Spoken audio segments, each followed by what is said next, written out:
Since time immemorial, indigenous people have lived, traveled, and traded in the Puget Sound region. The Donation Land Act of 1850, to encourage westward expansion, allowed American settlers to claim these traditional native lands. The explosion of immigration into the region that followed forced the U.S. government into a fraught treaty-making process with local tribes. The original terms of the Medicine Creek Treaty were inadequate and ultimately unaccepted by tribal leaders, resulting in war. The Indigenous Voices podcast is an extension of the award-winning Puget Sound Treaty War Panel series and Fort Nisqually Living History Museum. The podcast advances tribal voices in the telling of Puget Sound history and shares tribal knowledge and expertise with wider audiences.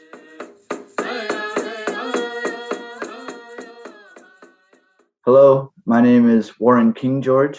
I'm an enrolled member of the Muckleshoot Indian tribe on my father's side, and on my mother's side, I descend from the Upper Skagit tribe. Nettsie Bullchild, Nisqually Indian tribe, Director of Archives and Tribal Historic Preservation Office, tribal member, and tribal elder. Haslacheo Takablu Seedsta, Puyallup Chud. Good day, my name is Takablu. I'm from the Puyallup tribe. My English name is Amber Taylor. I am the daughter of Eric Bennett and Carol Taylor, the granddaughter of Ramona Bennett, Clyde Bill, Patricia Taylor, and Al Taylor. My name is Charlene Krise. I am from Squaxin Island tribe. My ancestry is of the Medicine Creek Nation. My family has connections to Nisqually and to Puyallup. I work as the executive director for the Squaxin Museum Library Research Center. The Dawes Act of 1887 allowed the federal government to divide tribal lands into 160-acre allotments. These allotments were then assigned to individual tribal members with the goal of assimilating native families. Unassigned allotments were designated as surplus and given to American settlers, resulting in the loss of 2/3 of tribal lands. In this episode, participants discuss the lasting impacts of the Dawes Act. This is part 2 of a 2-part episode. When the land was set aside for tribes, with the families, when it went individual, then it gets back to which we're dealing with today. The heirs that are left multiply, and so you're left with just maybe sometimes a postage stamp size, and that was the other part of it. So then guess what? It became surplus, so there again you go. They claim it and they sell it and do whatever, they want to do with it. So that was another part of that, what the Dawes Act created. And I'll give you a modern day example. Betty and I just got our elders home built, and we've had a gravel driveway since 2000 for a couple of decades. We want to minimize the dust and dirt coming into the house. So we asked the tribe, the construction program, to build it, to pave it. And I thought, no big deal. It's not going to be that big of a deal. But I have a neighbor that the driveway passes through, one neighbor that we got to go by. And the neighbor was not consulted. And so that set the plan back. So we had to go back and talk to the landowner, to this neighboring landowner, to say, hey, we want to build a driveway through on this, back so we can get back to our property. And we had to convince the landowner that this was a good thing to do. But that's all part of it. Now it just made me think as I was having this conversation with the neighbor, I said, wow, this is exactly what the federal government wants to happen, is to create dysfunction and to create chaos and to create this clash, over a simple little, it's not like I'm putting in a condo or putting in a bridge, it's, and so I had to work out a deal with the neighbors. So So you can have we'll add more gravel to your parking spot, or we'll smooth it out and we'll make it more accessible and more friendly and less dusty. And he was okay with that. So I had to literally had to mitigate with my neighbor to do this. And this, yeah, and that was, that's part of this Dawes Act. I was thinking, man, this Dawes Act thing we're still dealing with this business, and it's 2024. That happened in what, 1880s, 1887. Yeah. I do know that our tribe also was known to have many large, long houses in the city of Olympia, the Bud Inlet area, the Stachas area. That's our ancestral name for the area. Our people had numerous long houses where multi-family, multi-generational people lived, and there was a protocol, kind of like policy procedures of how to run the household. Tribal people knew their responsibilities, who is going to be the hunter, who's going to be fishing, who's going to be processing the goods. And the tribal people had such knowledge of all the landscape, the trail systems, the patterns of different species of elk and deer. All this was known. And so there was again, the land is like a huge, wonderful classroom where the tribal people understood what was going on. A lot of the federal policies try to extinguish, take away all of that connection. And with that connection, there was where tribal people had, our people had intertribal trading that happened extensively all the way up to Alaska, to Canada, and to the inlands. And our tribal people enjoyed a lot of travel. People were healthy. Our people at Squaxin, one of our tribal elders said, we were never permitted to walk. We always had to be at a jog, a run. And within our tribe, there's stories of people being good long-distance runners that could take a message from one village to another. And of course, when the reallocation of lands happened, it was so different to the mind of what our people understood. It's like, how can you buy air? You'd think, buy air? Who'd ever want to buy air? Well, this day and age, we do buy air. It's just like so many things were so foreign to the ancestors that it just took them by surprise. And of course, the land, being separated from the land, from the rivers, the watersheds, it created a lot of additional hardships, because now not only were you separated from the medicines, from the food, you're separated from all those historical memories of places to gather, to hunt, and some of that knowledge was taken away. With the big houses, in the big houses, there were the kayas and the sapas, the grandfathers, the grandmothers, and they were like the walking colleges and universities. So from them came all this vast knowledge that would be shared with the next generations. And it was taught with a lot of reverence, meaning that what I teach you will be so important for your life that I want you to pay complete attention. And we're going to remember this because we're going to have a ceremony so that you remember how important this is that I am sharing with you. So tribal people had many ceremonies to show that connection to the land, but also that connection from human to natural resources. So now when we're put on these smaller pieces of land, oh, that was a hardship. We all may have suffered a loss of a loved one. Some of our ancestors said it was like a death happened, even though we were alive. Now we were removed from lands that we loved, and not that we loved because it was so gave us money, but the land that we loved had our stories, had our history, and had our memories into the lands. And so when the Dawes Act happened, it started cutting away even some of the lands, like we know, from the people. During that time, there was a lot of lands that our tribal people had off reservation because, like I said earlier, there was not enough land on Squaxin Island for everyone. So there were other lands off the res that helped our people. When the Squaxin tribe, we tried to work with the non-native people.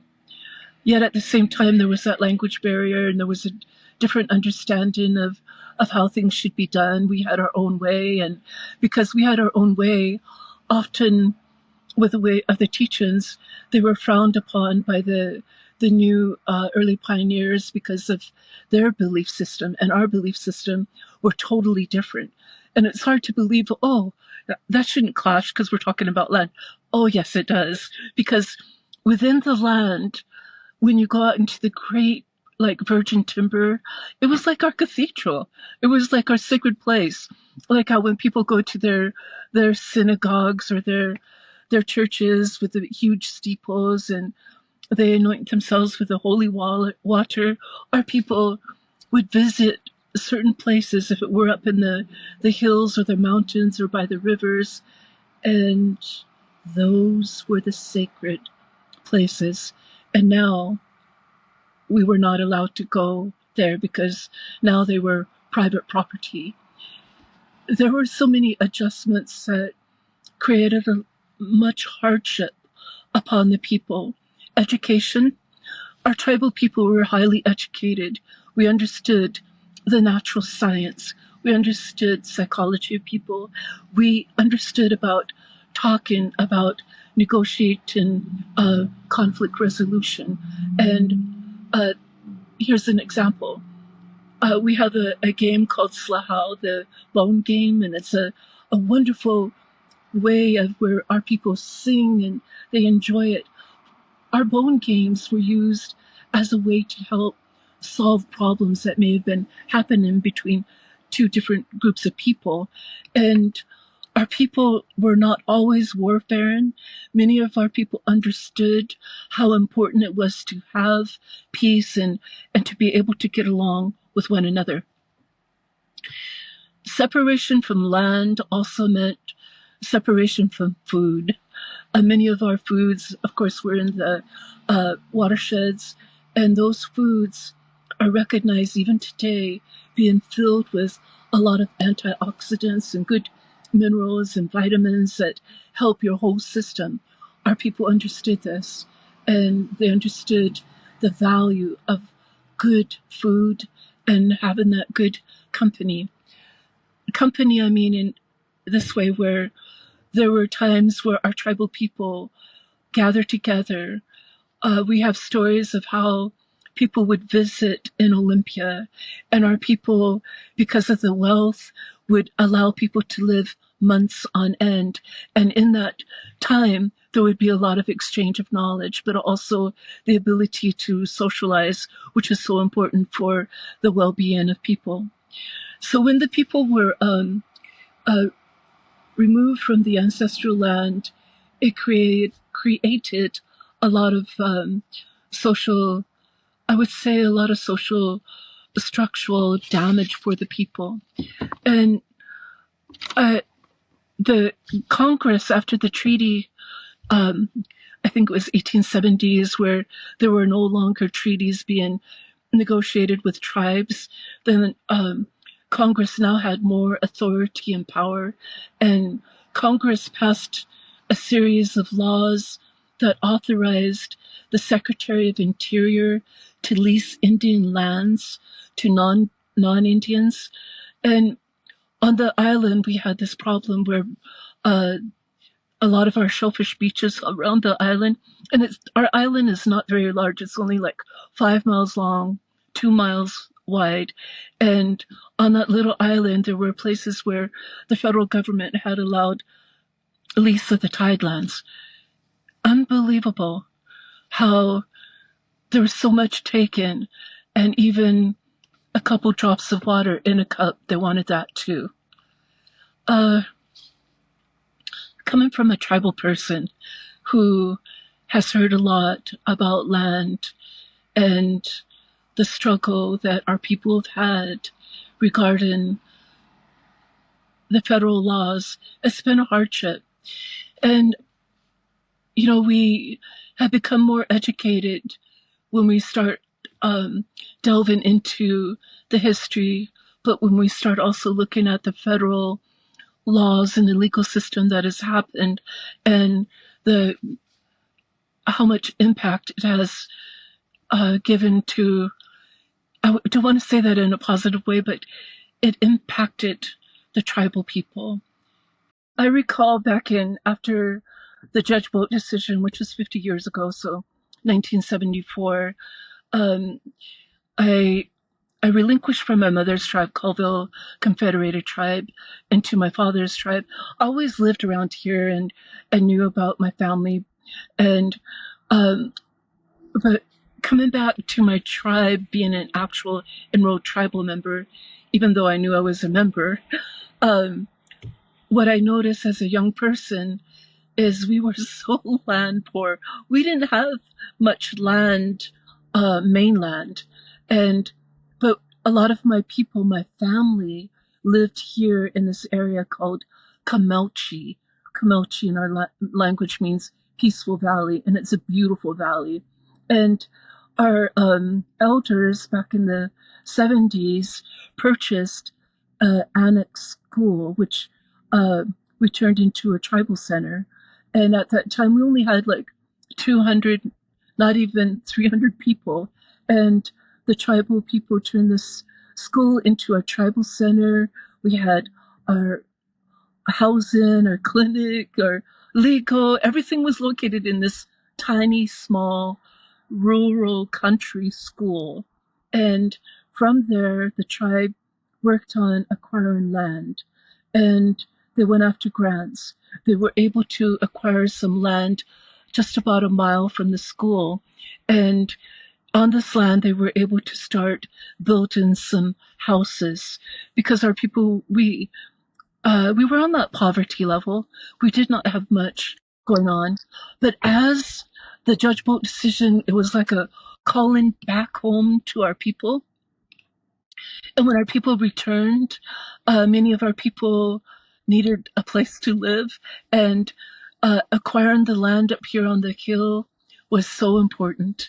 Acquiring the land at the bottom in Camelchi, very important to our people, because it was like an impetus, like we started to grow and our people gathered together. And with that came the knowledge of the importance of having we back in 1978, we had a land acquisition policy where our tribal people would buy as much as they could when we could afford it, the land back for the people. And that's what we've been doing through these years. And I couldn't tell you how many acres we have, but that's part of what has been going on with Squaxin. The railroad, I would say, that started out with Stevens, Governor Stevens, because if you recall, that was part of one of his projects was to come out and establish that, and he wanted that because his next step was to get into the higher government. So I think he figured if he could get this done, it would, just give him more points. So that was the big part of that started all of that. And the sad thing about that is on our tribe, down by Sequalachie, where where the railroad went through, there was no respect on what was there. They just, dug up if there was burials there, they didn't care. We've had that where, so by now some of those, and I know when they do like our TIPO people, tribal historic preservation officers have to go out and monitor sites. Sometimes they'll find bones or beads or artifacts, but you can't really claim it because you can know there was a burial somewhere there, but because they've already dug up and moved dirt around, to fill some hole or do some like at the railroad, it's hard to establish where that was, and to claim it because they did a lot of that, back then. So with the railroad, that was the bad thing because that was, like I said, Stevens's one of his purposes to come out and do, establish that. Fort Lewis, that was another thing because of they condemned it, but it wasn't even, the way it worked. It was actually Pierce County that did that. And I just recently, in order to get, and I'll explain, in order to get access to Solo, I have to get a key from JBLM to get into the gate to Solo. So this is one of our things we go through, but I had to go into the museum where these, their offices are. And so they have this little section on a tribal part of it, but then, which isn't correct, but then the man that was helping me, or he was just talking, and while I was waiting for them to come down, well, he starts giving this history, and I'm looking at him like trying not to to make faces, but he's all like, okay, Pierce County did this, and I'm like, okay, that isn't the history. So I still have to go back and discuss this with them, on changing that. But that's the part they don't understand. It wasn't the military. The military wanted it, but the way they did it was, through Pierce County. Pierce County condemned, and they didn't condemn just the tribal people's land. There was non-tribal people affected too that had to move. So in that, when they condemned that, the bad thing was like I said, when you look at communication between this Washington and back in Washington D.C., it was, it took time. So with that, they didn't really know what was happening. And when they condemned, they were sending letters back and forth, but they were saying, oh, they'll find a place. We'll get, we'll get them other land and they can build and all that. Well, that wasn't happening, but that wasn't the way the communication went. So they had a lot of the tribal people that were left homeless, and there are, they did interviews. They went out and looked for people. One of Ballard is one of them that did a lot of research on that. But that's what they found. They were just living out in the woods. With these just temporary places, and nobody really checked on them. But yet the letters were going back saying, "Oh no, they were fine. They found another place. They got their homes." But there was a lot of them that refused to, and that's why they went to where they were used to living. And so that was a bad thing with Fort Lewis. And they also, tribes do take care of their dead, and they had to take all those people that were on the Pierce side because the river is the boundary line. They had to move them. And so, like I said, that always disturbs me because it's like, how could you make them do that? But that's what they had to do to take care of, their dead. And they moved all of those. My grandpa was one of them that helped. But there's stuff like that people don't think about when something like this happened. You're just forced off of it, but you're not in. People aren't understanding. Tribal people aren't understanding. This was a part of the treaty. This was a treaty right. The other thing that the tribal people didn't understand was that once the war was over, or when there was no wartime, that land was to revert back to Pierce County. It didn't say it would go back to the tribe's treaty rights, and the amount of money that was given for it, what little bit they were trying to offer, didn't cover because it was the same thing. It was always on their terms. That's where I have a problem with all of these things that happen. All of these acts that you read, all of these things that happen to tribal people, it was on the government's terms. It was never ever on the tribe's terms. What they wanted, what they needed, why they needed it. So Nisqually's lost a lot, is it 2/3 of their reservation. And my mom used to talk about that, where they would go to these places. There were homes, there were farms, they worked at these different places, that aren't there. My dad was friends with one of them that his family lost all, and he took us there one time and he would just show us the vast land that they owned. He's like, barn was over there, this house was here.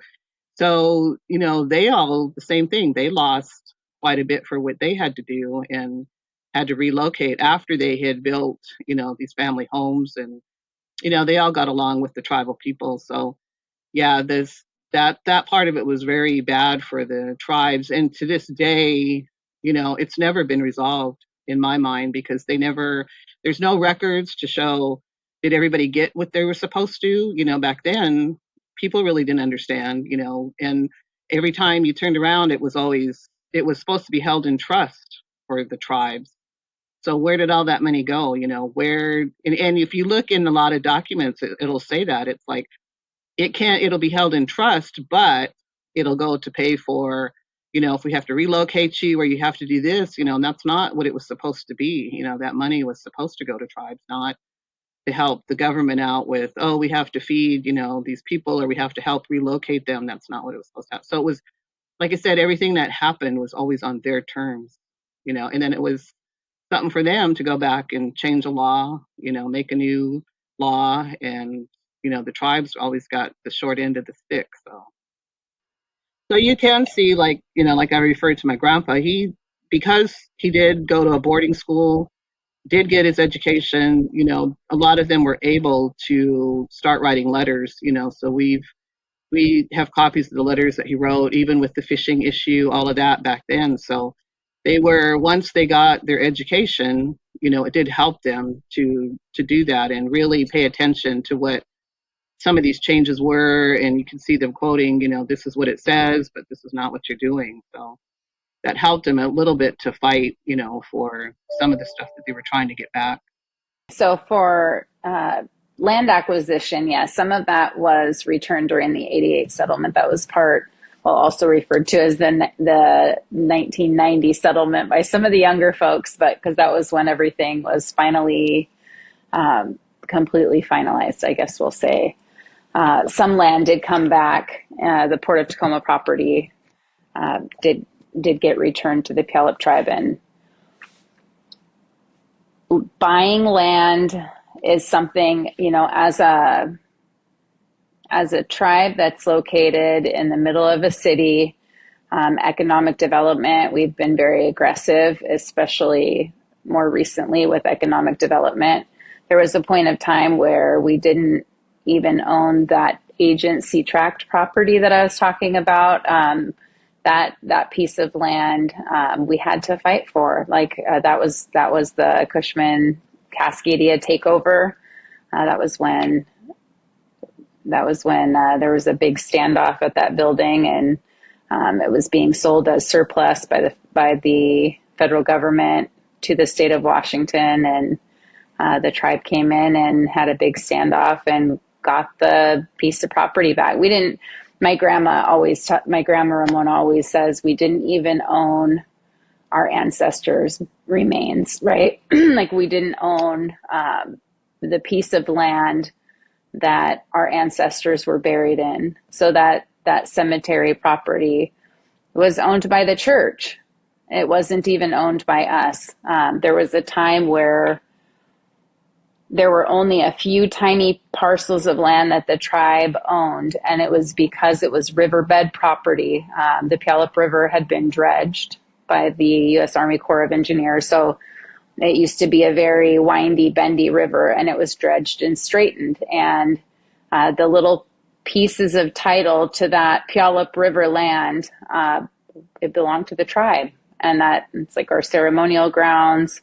That was one of those little pieces of property. So where the fish wars were happening, where our camp was set up, that was one of those tiny pieces of land that we still owned. So to think about it, interesting fact, there was it's like between 10 and 12 Puyallup allotments still are in Puyallup hands.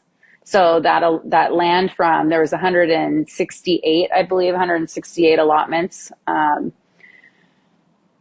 in 1886. And there was only maybe after 10 years after they lifted it, they said Puyallups can sell some of, but have to keep a small portion of their land patent. There was only 10 or 12 families that still have land to this day. So acquiring land through economic development and just buying back piece by piece. I mean, obviously, it's not necessarily feasible to buy the entire reservation back, right? Because it's expensive. Land is very expensive in this area. There's also some other legalities behind putting land in trust, and I know some, but not a whole lot about that. But having land returned and having it held in trust is a whole another topic. But yeah, we have aggressively been purchasing land back. But then you have this other issue that you run into, where if somebody finds out that it's the Puyallup tribe coming to purchase that particular property that's within reservation boundary, the price all of a sudden doubles, triples. And at that point, it leaves a bad taste. People definitely do try to take advantage when it comes to getting their payout. I will say everything has been fought for, though. Every single last thing has been fought for the whole way. So essentially, the tribe, there's lands within the tied land that were illegally obtained. They were land that belonged to the tribe or its members that had been sold and developed by the Port of Tacoma. There was also other land and property.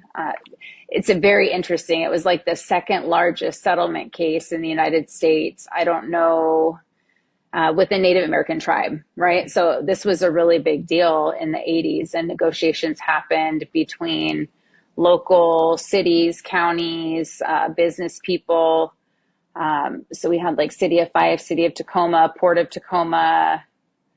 I don't know if City of Puyallup was involved. They may have been, but basically we brought suit in federal court for land that was being used and illegally had been obtained. And so it says in here, these were the things that were in dispute: ownership of Commencement Bay tied lands and areas of former Puyallup River bedlands with the Puyallup Tribes Treaty Reservation, railroad and other rights of way. So there had been railroad that runs along Commencement Bay that the tribe had not benefited from the sale of that railroad back when Northern Pacific came to the area.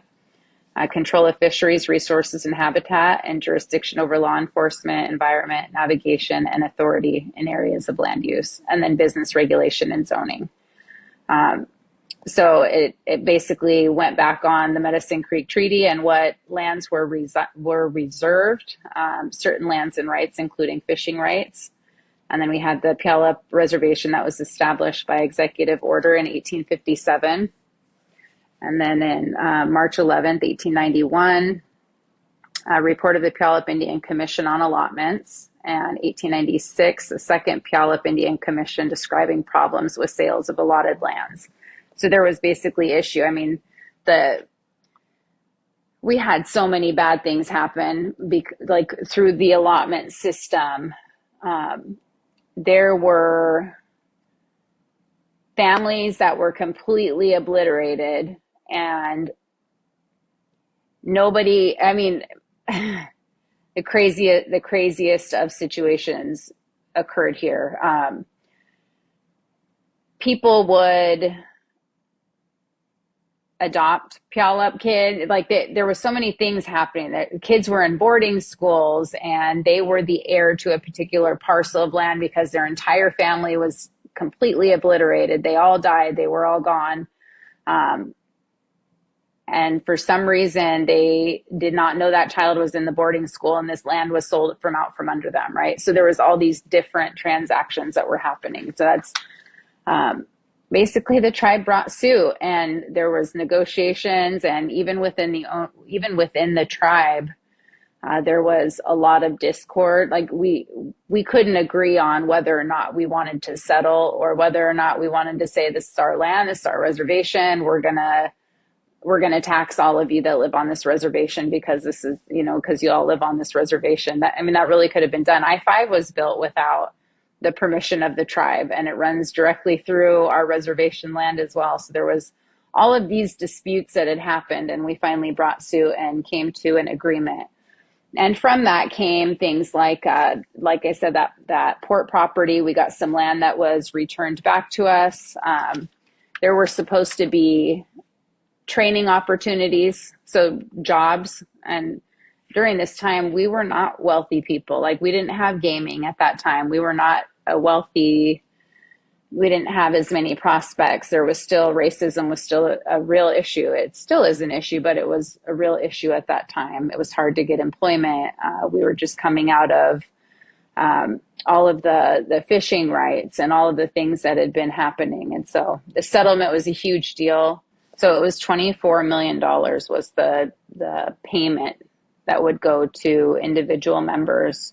A lot of people do have this misconception that, like, we live tax-free and the government gives us money every month, and we have free health care and all of these, and our reservation was given to us, all of these things they were given. But I don't think people understand how much we gave to reserve that right. And that was how the treaty was written, is that this would be reserved for our people. And that's what we want the government, and that's what we expect them to stand by.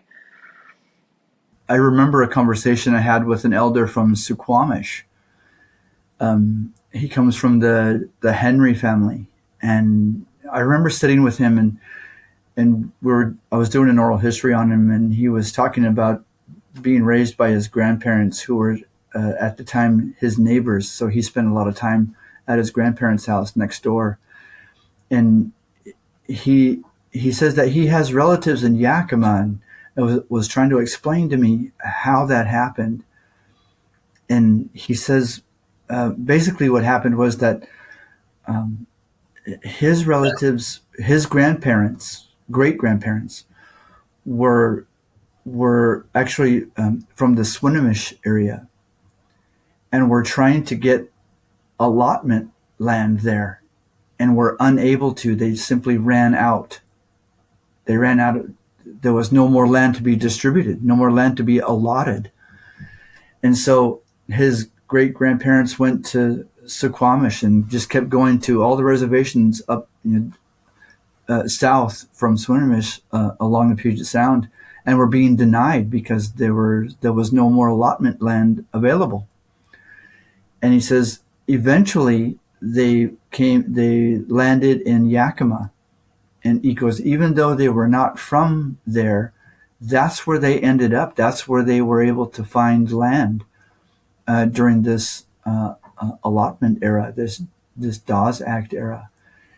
And he says, even though they're not from there, that's where they planted their roots, and he says that's where his great grandparents were eventually allotted formally.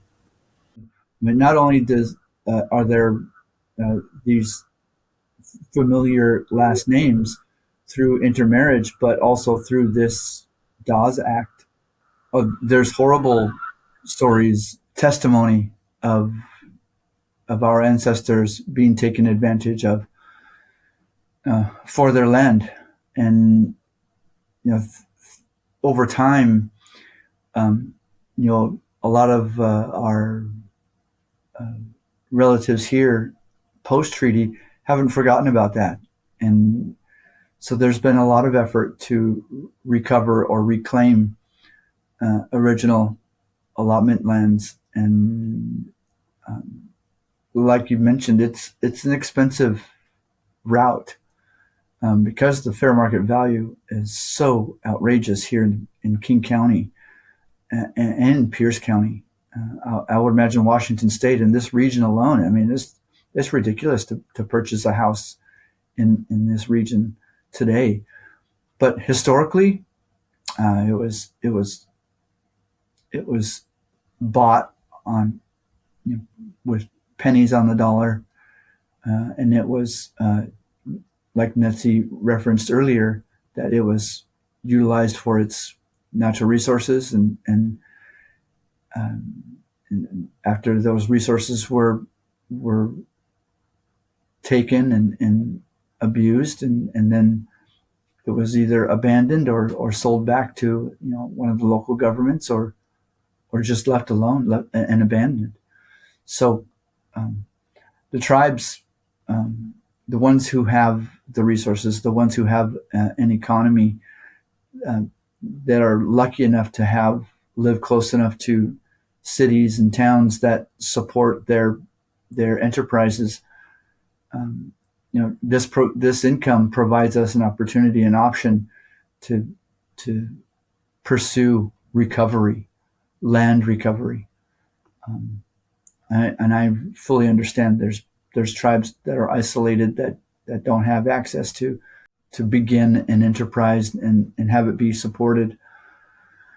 But Muckleshoot is unique. So we've got this wonderful location with some savvy leadership and are able to capitalize on this opportunity to make an honest effort to reclaim and recover some of those lands that were taken under horrible circumstances. Warren's late father was very, very important on this issue because of him knowing all of his history. So, because that's a lot of what you need, that there's these elders and people that can remember, these places for whatever reason they used them for. I remember my mom telling me stuff, but some of it, because they use different names at some of the places, you have to think about where they were talking about because they knew it as a different name. It was a tribal name. So one of the reasons I refer to that is because our TIPO people, which are tribal historic preservation officers, are very important to the tribes now because they're what I call the point of first contact, but they're the ones that, are responsible for when these permits come along or developers, they go, the notices are sent to them and it's their responsibility to research this to see what was on that property, if there's sacred sites, which are restricted access to tribes so that anybody just can't go in and, find things there. But that's one of their roles now to really help the tribes is to say, wait, there's a site there. And, we've had to back some of the, property owners back because they're like, no, there's graves there, So having that knowledge and having people in that position to really, that's what their job is to really locate a lot of these sites and whatever, the history is on that, they research that to see, like I said, Warren's late father used to do. He knew all these places that he could tell you those. And that's really important to the tribes in order to try to regain that land. Sometimes you work with a property owner, which we did. We had Ken Braggett and his family that lived on some site, and they, the tribe negotiated with them to they would have a life estate until, then it would revert back to the tribe. So that's kind of what, tribes are trying to do to save that. There's other agencies that are really working hard to, save that where there's no development can be on there because they know what it means, to stay in its natural state. So with that, there's a lot of that we look at, that we try to get to our councils to say, this is an important piece. So we really need to go forward and protect this. And that's one of the things we deal with DuPont and JBLM, making sure that some of the sites that we have aren't destroyed, with JBLM, and that, we have to watch where our sites are. So there's a lot of things that the tribes do with that. But the other part of that is tribes are also going into the land buyback. And so it's a program where they, purchase from these heirs, these people that have small pieces. And so the tribes go through it and ask, because now you can purchase it back and it goes to the tribe. So it stays within the tribe that, if you just have a small piece, that you couldn't build on, but you want to give it back to the tribe, and then the tribe keeps that instead of that having to go back, like I said, to the government or anybody else. So that's a program that's come about that a lot of tribes have done because like my husband, who's Blackfeet, but he's not going to live back there. He said, I'd rather, instead of it keep getting split, I'd just sell it back to the tribe so it's safeguarded. It's always with the tribe now and not can't be sold to anybody else, in case it gets split so long. So that's one of the other efforts the tribes are making to get their land back. And then, like I said, being very trying to get all the knowledge they can on these different sites, which include different names. So that's one of the things we're always looking at is what some of these places were called by tribal elders, so that we can find them, on the current maps, where that place would be and know where to look. So I think we get a lot of feedback from agencies and individuals that will say, we're willing to help. Tell us, what you're talking about and talk to us. So we're getting, I feel, tribes are getting that because other places are reaching out, knowing just how important this, making that awareness. And this is one of them that helps, with these podcasts and that we've been doing here, because I get that feedback from people too. It's like, oh, we listened to that, and they want to help. So that's a good thing, but that's a big part of that is what the tribes are doing now to try to stay on top of it instead of, just letting things slip through their fingers. I remember hearing the term Dawes Act, but we never really talked about it in general. There was a mention of it, but it was just, it was mentioned in passing. And so I think it'd be worth pursuing, if we were able to encourage or pressure more public schools to provide more context to the Dawes Act, and really understand how critical it was, that chapter of our history of dealing with the Dawes Act, because the act wasn't, this was a law passed by the federal government aimed directly at Native Americans, and it was given this kind of a blanket that made it appear like it was a good deal.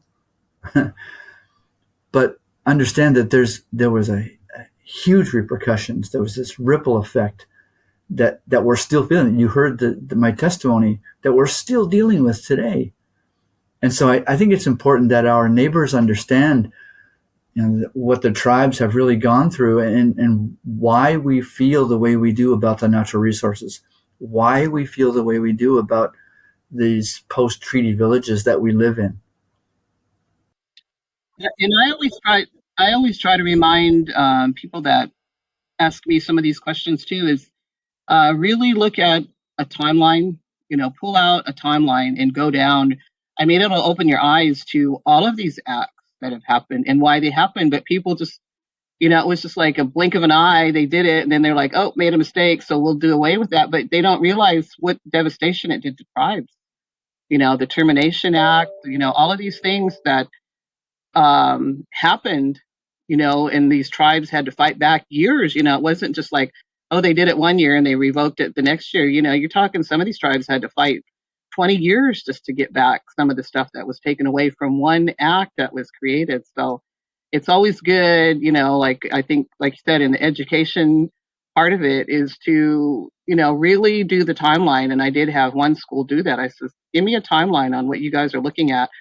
And it opened their eyes. They're like, oh, we kind of jumped around, didn't we? And I said, yeah, and you missed a lot of the stuff that was very important that happened to tribes. So that's one of the things to always pursue too, is the timeline that shows some of these things that happen, because they're not talked about in schools and not mentioned. But, they've that's why he said, like, that's why it affects tribes so much.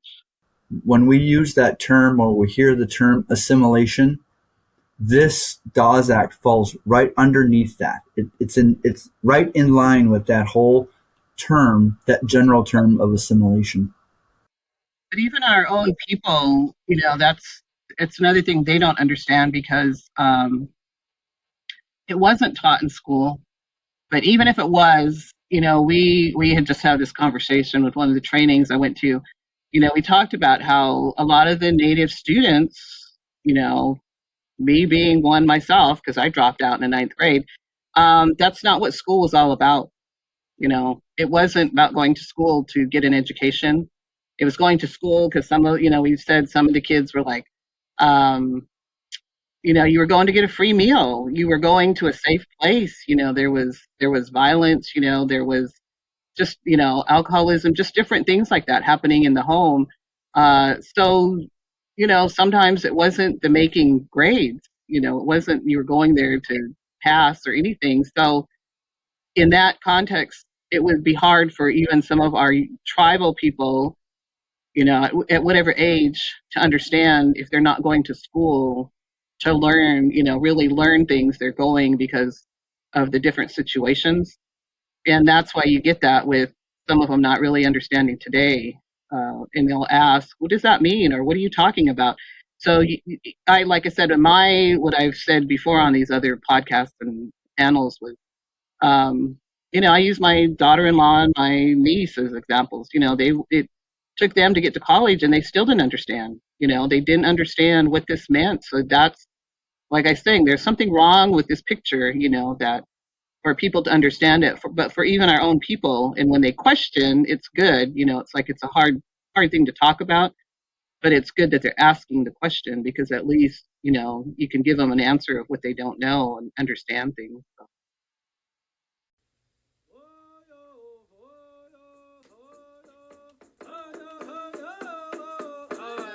Hey Shiba, Hisquo, for joining us for the Indigenous Voices podcast.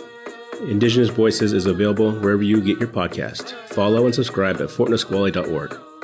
This podcast is generously supported by the Pierce County Historic Preservation Grant, as well as representatives from Puyallup, Nisqually, Squaxin, and Bullchild. Music by Vincent Johnson, Nooksack, Lummi, and Nishani Johnson, Jamestown, Sklallam, Lummi.